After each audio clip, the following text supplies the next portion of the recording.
የአሜሪካ ውሳኔ ወዳጇን እስራኤልን ያስከፋ ይሆን? ጥያቄ ነው። በዚህ ዘገባ ምላሽ ታገኙበታላችሁ።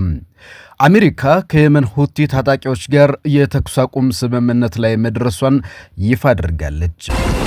የአሜሪካ የመካከለኛው ምስራቅ ሁነኛ አጋር እስራኤል ደግሞ በሁቲ ይዞታዎች ላይ የምትፈጽመውን ጥቃት አጠናክራ ቀጥላበታለች። የአሜሪካው ፕሬዝዳንት ዶናልድ ትራምፕ አሜሪካ በሁቲዎች ላይ የምትፈጽመውን የአየር ጥቃት ልታቆም መሆኑን ከቀናት በፊት ለመገናኛ ብዙሃን ተናግረዋል።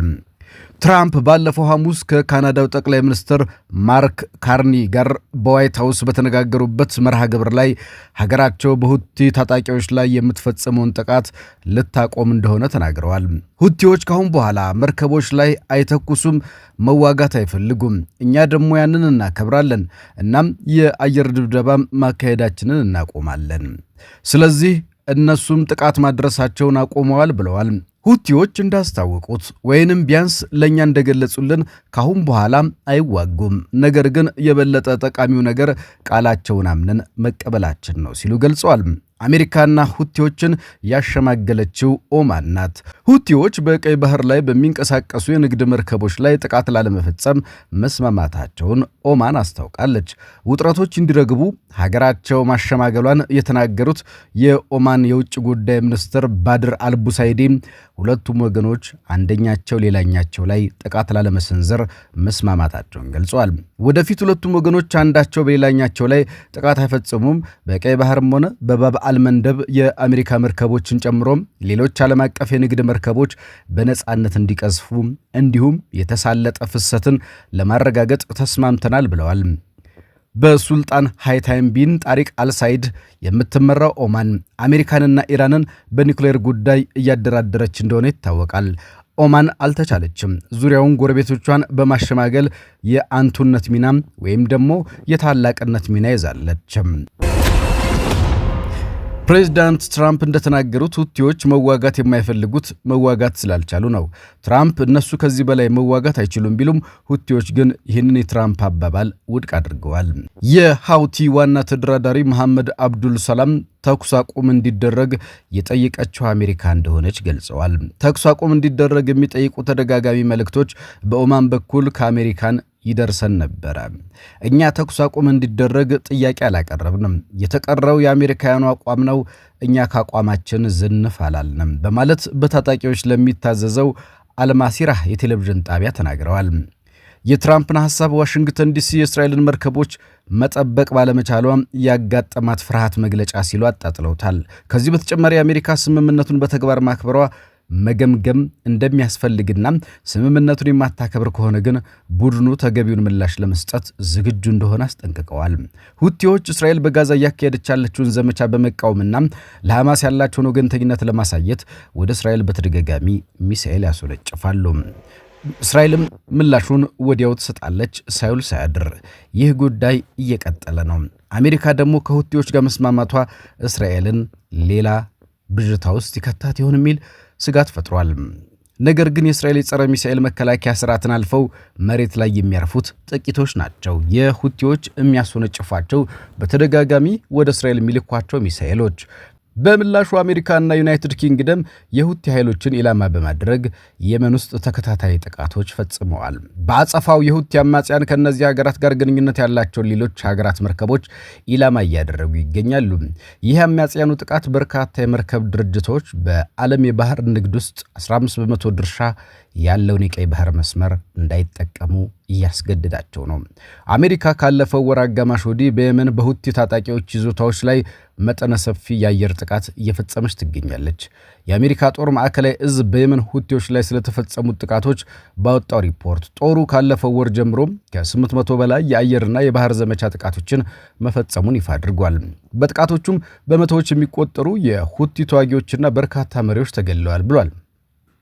በሁቲዎች ቁጥጥር ስር በሚገኙ አካባቢዎች ላይ መጠነ ሰፊ ጥቃት እንዲፈጸም ያዘዙት ፕሬዝዳንት ዶናልድ ትራምፕ ሁቲዎች ሙሉ ለሙሉ እንዲደመሰሱ ዝተው እንደነበር ይታወቃል። ዶናልድ ትራምፕ ወደ ፕሬዝዳንትነት መንበር ከተመለሱ በኋላ የሁቲ ኃይሎች የውጭ ሽብርተኛ ቡድን በማለት ስያሜ ሰጥቷቸው ነበር።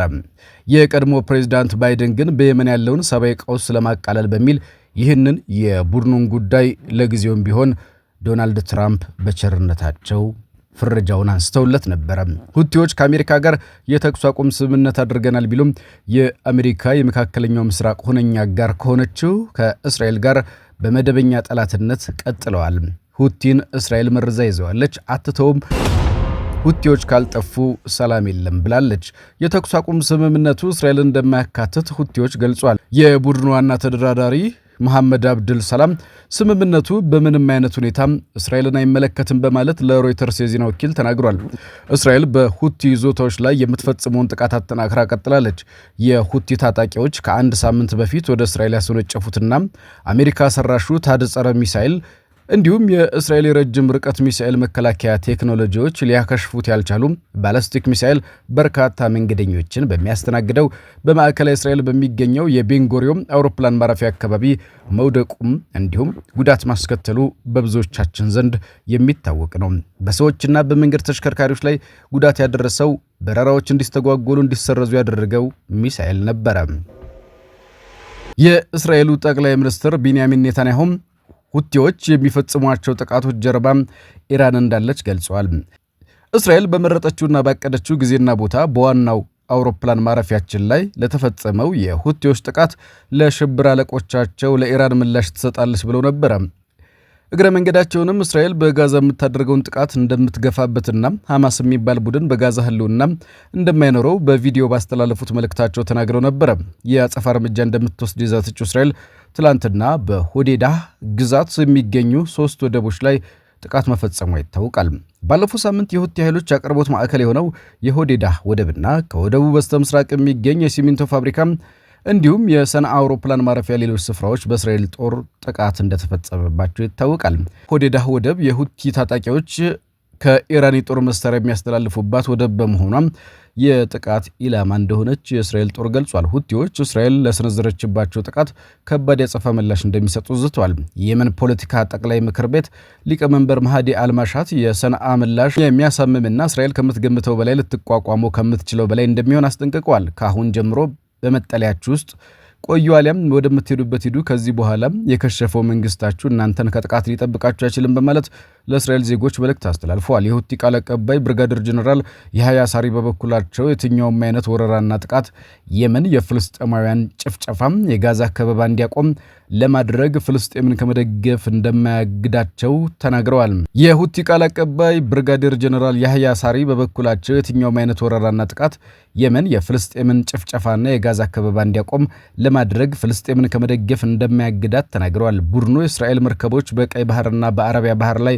እንዳያልፉ እንዲሁም የቤንጎሪ አውሮፕላን ማረፊያ አገልግሎት እንዳይሰጥ የጀመረውን እርምጃ አጠናክሮ እንደሚቀጥል ገልጿል። እስራኤል ከሁቲዎች ጋር የምታደርገውን ጦርነት አፋፍማ በቀጠለችበት ሁኔታ ዋና አጋሩ አሜሪካ ግን ከሁቲዎች ጋር የተኩስ አቁም ስምምነት መፈራረሟ በብዙ ወገኖች ዘንድ ጥያቄ ያስነሳ ጉዳይ ሆኗል።